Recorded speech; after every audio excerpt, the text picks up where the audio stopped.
Welcome back to Real Conversations with Nora for our 57th episode. Our topic of discussion this week is how to break into the fashion industry as a young woman. And joining me today is Amber White. Amber is currently living in Brooklyn, New York. And Amber is the founder and CEO of Molded and Modesty Boutique. And she has always possessed an attraction to the fashion industry, but continues to explore where exactly she feels she fits in that industry. In July of 2019, Amber launched this boutique as a way to express herself through the art of creativity, while providing chaste and modest individuals with fashionable pieces that exude humility. Amber, thank you for joining us today. We're so excited. I love having young people on. Thank you for having me. I'm super excited to be here. Thank you. You're so welcome. So listen, tell me what made you decide to become a fashion designer? Well, honestly, even growing up, I really have been like very creative. And in high school, when everybody's trying to figure out what college they're going to, what career they're going to go into, I knew that I did not want to work a 9 to 5. I knew I did not want a desk job. Like I wanted something that was going to challenge my creativity and something that was always changing, always fun, and like really on the go. So that's really what inspired me to get into the fashion industry. I love styling, I love sketching, and it's always been like an outlet for me. So like sketching and actually seeing my creations come into life has always been like really cool to me. So I definitely wanted a job that doesn't feel like a job. So that's why I went into the fashion industry. Well, that's so exciting, and it's fun, isn't it? Don't you find it fun how it changes? You probably don't know this about me, but before Mary Kay, my sister and I were fashion designers. I did not know that. Yeah, we were fashion designers, and we created a more conservative line for business women, but something that had like a little snazz to it. And we sold to boutiques. We had a showroom in New York. I mean, it was just amazing. And then the good old recession hit. And of course, when that happens, boutiques close and so forth. And so we moved on. But my sister, actually, my baby sister, is still in the business, in the industry, and is, does amazing things. For me, I'm the seller, the one that, that does the sell. I did all the selling and met with all the buyers and that sort of thing. But what an exciting time, as I can remember it. It was exciting. It was fun. The industry changes. You get to see different styles. So I definitely understand the fact that, you wanted to create something for yourself, but also make it fun. Like you said, not a 9 to 5. And not going to the traditional college, but doing something that really inspires you. Because how many people go to college and come out and they don't even work in their own profession? So it's just a pleasure to have you do that and then still be able to work in your profession. So did you find it hard breaking into the industry, or do you find it hard? I feel like it's always a constant break because the fashion industry, like you said, is always evolving. It's super fast paced, always changing. And you're literally only as good as your last look. That's always what my professor in college says. So it's always something that you're always constantly trying to like just do something new, think outside of the box and stay trendy. So I feel like it has been hard to get to where I am now. And I still have like so many goals, so many different things I want to get to. But it's a challenge, but it also is really fun. So the curiosity in it and like the fact that you don't exactly know where you'll be breaking in or when your time to shine will be, I think that also gives it an edge too. So it's always a constant thing. I'm always like on my toes. Okay, like this season it's good, but like what's next season gonna bring? Right. And do you find it more beneficial, exciting to be in New York versus LA? Because both of them are kind of like that fashion. I think New York probably more so than LA, but what's your thought on that? So LA is slowly becoming like really up there, like an actual competitor with New York fashion. But I feel like New York, there's just something about like the heart of the industry, the heart of like the fashion district in Midtown. It's like it's never going out of style. I feel like it's very like hot and popping, and I don't think it'll ever like. I don't think it could ever top. I don't think LA could ever top it. And it's two totally different like fashion senses too. Mhm. Like New York is more edgy and streetwear, and LA is more like laid back. It's still cute and edgy, but it's also more of a different kind of fashion trend out there. Okay, good. So, how important is it for you to have your own point of view in the industry? It is very important because in the industry, they're always looking for different. They're always looking like outside of the box. And you have to definitely know what you stand for and stick to it because you can be easily swayed. But what stands out more than anybody else is somebody who's really decisive in what they know, that they know this is going to take off, or they know this is going to be successful. So Right. it's very important to me. And I feel like um, it's especially in the industry that I'm in, modest wear. Right now that's not really what you see is popular. Right now, like more revealing stuff is really, really popular. Short and tight is what really sells, quote unquote. But standing true to like what I believe that you can be fashionable and still conservative at the same time. So standing firm in that, I feel like it also sets you out from different competitors too, because they know like, okay, well, she has her own standard and she's actually holding herself to that. Right. And that's how I felt too about that conservative piece. And the other thing about that piece, short, tight, all your boobs out, all that kind of stuff, it's trendy. Yeah, it is. It'll be the trend this week, and then next week it'll be put a jean jacket over cover, So anyway, Right.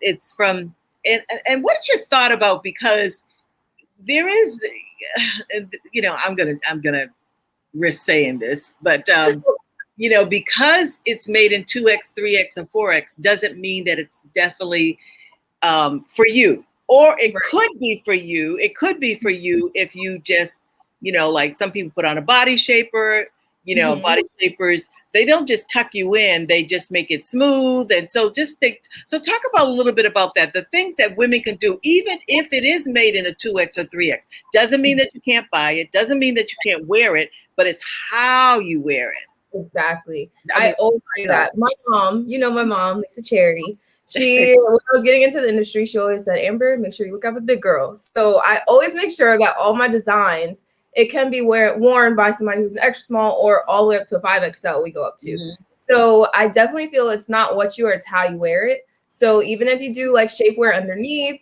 or just make sure that you feel comfortable, because what looks good on one person is not going to look exactly the same on another person if you don't wear it correctly. Right. So I like that in this journey too, because when I was beginning, I only knew like what looked good on me, and I'm more slim built.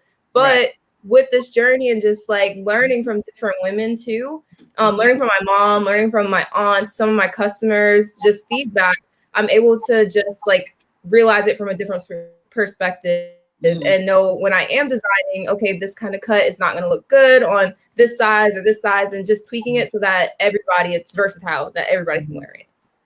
One of the things I love about the pencil skirt, I think that's a skirt that can look good on all women, whether you're small, medium, large, extra large, 2X, 3X, because of the shape of the skirt and, of course, the shape of the body. But even with that, I still think it's important to have that body shaper on. I just think it just makes everything smooth. But I read something the other day. It said it's important to look for people that have their own point of view. That's the most important thing. That's the key, because if you can take a stand and have a place where you believe you should be, which is what I'm hearing from you. It's like this, it's like that. I don't want this, I don't want that. And then the number one, you can make a decision. And on number two, or you can genuinely have your own point of view instead of making it on, I don't like that, or maybe I should change it because they don't like this or they don't like that. And it says, so she also says that it also says rather that it works out for you early on when you make that decision. And it was very specific on what it looks like visually and on the image level and design level and the graphic level. So, I'm kind of like, and then she went on to say, so she said, I'm kind of stuck there, just in terms of what that person, I'm assuming she's talking about herself, that what she feels like she should do. So stuck where she feels like she should be versus all the other things. What's your thought on that? I really love that quote.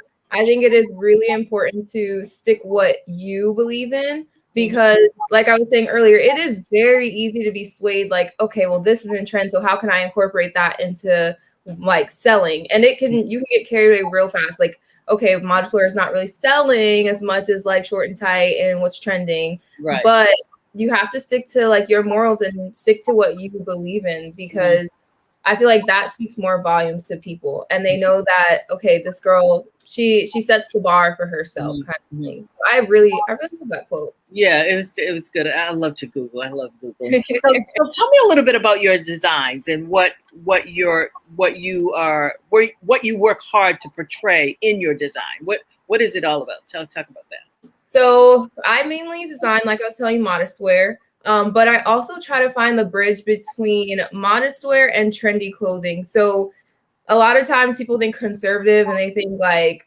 a sack of potatoes. Like you don't look like all the way up. Like, and it's not. It doesn't have to be like that. You can look really cute, really trendy, and like right on spot with the fashion trends that are popular, but do it in a way that is also really like humble and modest and just conservative in a good way. So I definitely wanted to change people's perspectives. And it's also really hard because my age group, we're young, so they think, okay, short and tight, that's what we have to work with. That is what it is.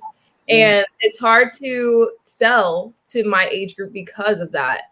But I love changing the narrative. And I love being able to show people, hey, like we don't have to show it all to look really cute and fashionable. So that's really what I try to do in all my designs, and just make it really cute, but like still make sure everything's covered. It's funny. My husband and I were in a restaurant last week, and we were waiting for we had reservations, and we were sitting down. There was a young lady, pretty girl. She was sitting beside us. And then this young lady walked in with her male counterpart, and she had on a dress. The dress was beautiful, but it was so thin that you could see her underwear. She had on the thongs, and so you could see all that. It was just so inappropriate. So I looked at the young girl and I said, now, what would your mother say if you wore something like that? And I said, or even if you had a friend that wore something like that, what would you say? And she didn't say anything. She just smiled. So, and we, no conversation, but just smiled. And then in comes all her girlfriends who look like the girl that I was talking about. So I said to myself, no wonder she didn't say anything. Right. She knew. The whole trial was so funny. It was so funny. And then she looked at me and smiled. We both smiled together. But being entrepreneurial minded is one of the things that they talked about. It says you have to be so much more than resourceful and entrepreneur minded. The oldest business molds are irrelevant from back in the day. And to be a successful merchant or a successful designer, you must be committed to show a high level of dedication and true passion.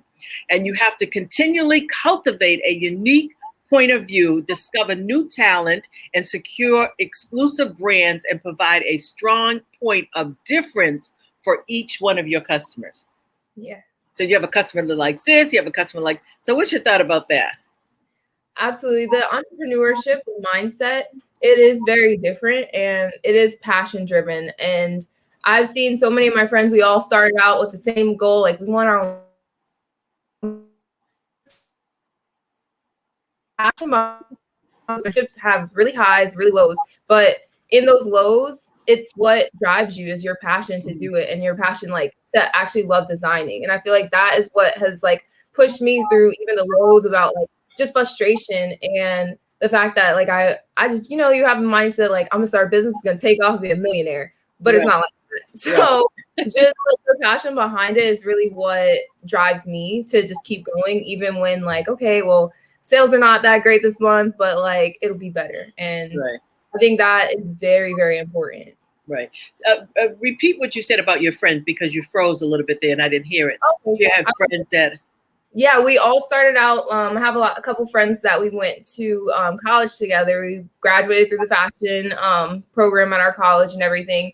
And a lot of us started at the same like playing field. We all wanted a business. We all wanted to be successful, be entrepreneurs. We did not want to work for people. Like it was great interning and getting like experience in the fashion industry. Sure. I also learned that I don't want to work for somebody in the fashion industry. I want to work for myself. So a lot of them like fell by the wayside because they didn't have that passion. A lot of them thought it was gonna just take off like that and like no problems, just easy guiding, and it's not like that at all. So you have to be really passionate about what you believe in, and if you are an entrepreneur, you have to always feel like, how can I make this better? What is like trending right now? And right now for me, the hardest thing, social media. Social media is like super important in this day and age with entrepreneurship because you can gain so many followers, so many like just connections, which will build into different sales and like the monetary part of it. But it's so cool. Like Instagram's always changing, and they have different trends about reels and different like music video, like just different stuff altogether. So the fact that it's always changing and social media is helping a lot of people become entrepreneurs in their own way. So I definitely feel like you have to roll with the punches as an entrepreneur and really have that passion to keep going. Right. One thing about the fashion industry, it's not an easy industry. It's a very tough industry because there's so much going on. You have so much coming from China and all outside the country. And so, and the different styles and some people, that's why some people don't care about quality where others do care about quality. I'm one, you're one that cares about quality. So with that being said, there is a place for you. You just have to find where that place is in that industry. And that's what I learned when we were in the industry, that we had to find a place. And what was made us unique is that we had suits. We designed suits, business suits for women, but they were snazzy and sharp. And, you know, they might have had one lapel and not the other. You know, we did things that were different and that weren't conventional, like the normal, quote unquote, business attire. And so I think you have to find that niche for yourself and not look at what you see other people are doing, but what is it that you, and that's what I love about you, is that you found what it is that you want and you're not willing to compromise. Yes. So good. That is so good, Amber. So communicate with people in a way that makes them desire your fashion. That's one of the things. It says, how important is it for you to think big and have the hunger for your dreams or your work to achieve your goals in the industry? Oh, that is super important because you have to go, like we were saying, the fashion industry is very cutthroat. It's very, like I said earlier, you're only as good as your last look. That's really how it is. I worked before Molded in Modesty. I was an intern in the city at a design studio, and then they hired me right off my internship. So I got to see like behind the scenes of it.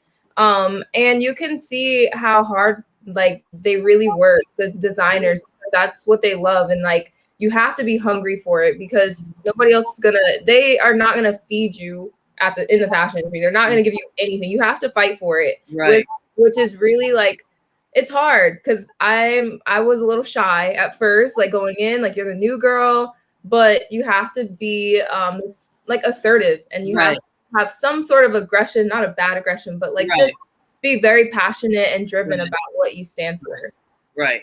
Because let's face it, it's not an industry where people share at all, you know, and so you've got to, I mean, we had to hit the pavement. I mean, we were up and down 7th Avenue, 8th, you know, looking for fabric stores and, you know, that kind of thing, the right kind of fabric. What were we going to do in this season? Because we know that the seasons of fabric change and they're always ahead of the season. The season's always ahead, you know. So what we're doing in the summer is actually what they're preparing for, like what in spring for fall. You know, it's always a season or two ahead, and so it's not the easiest thing. But if you are passionate, I find if you are passionate about it and have a desire for it, then you got to stick it out because you said it so well, Amber. It is not the easiest industry to be in, and it can be a little cutthroat too.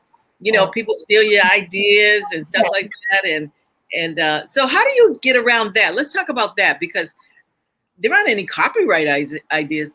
Is there copyright on your fashions? No. Well, I mean, some big industries do it, but for small companies, it is what it is. I see so many times like young entrepreneurs and young designers, they come up with epic ideas and then big companies just kind of like bite it off and they become big. And it's really, you really can't do anything about it. You can, I mean, through social media, it's a little bit better because people are like, oh, wait, I definitely saw this with this designer over here. And now all of a sudden Fashion Nova's doing it. Like you can see it a little bit more, but I mean, it's really something it's out of your control. So Right. the way that I do it, I just design exactly what I like. I feel like in the fashion industry, everybody bites off of everybody else. Like Right. they'll see an idea like, I like that, but I'm gonna change this little thing and then say it's mine. But Right. I mean, industry is very cutthroat. That's why it's really important to do something really unique and something that you don't see out there, because then they're gonna be like, wait, how did they do it? Like, so that they can really replicate exactly how you did it. Right. Right. Well, that was good. Well, Amber, I want to thank you for being my guest on Real Conversations with Nora. You did a fabulous job. It was so amazing. Are there any last minute comments that you'd like to share with the audience before leaving today?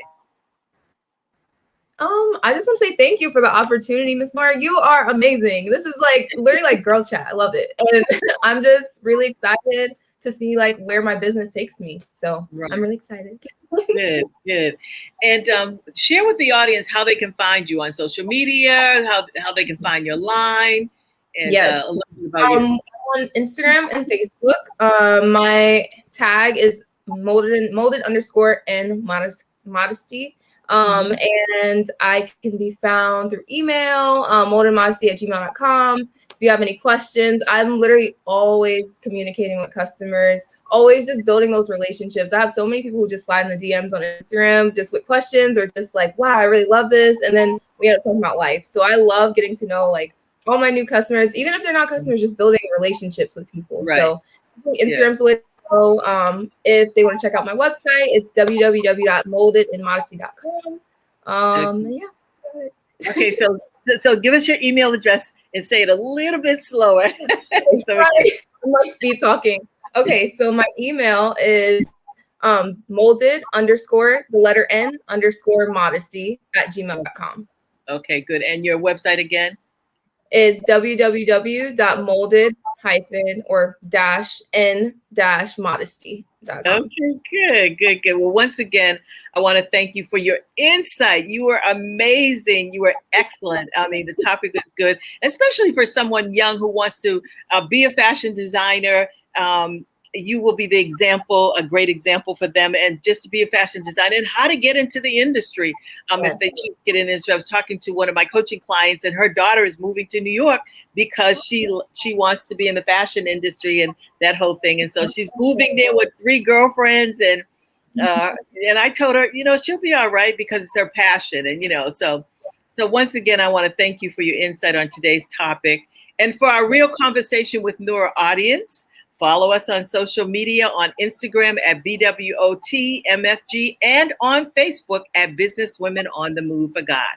You can visit my website at BWOTMFG.com and sign up for our new programs, and make sure you stop by our retail store where you will find lots of great items, not only for you and your family and your friends. And we're going to be producing a new line this fall, so we're so excited about that.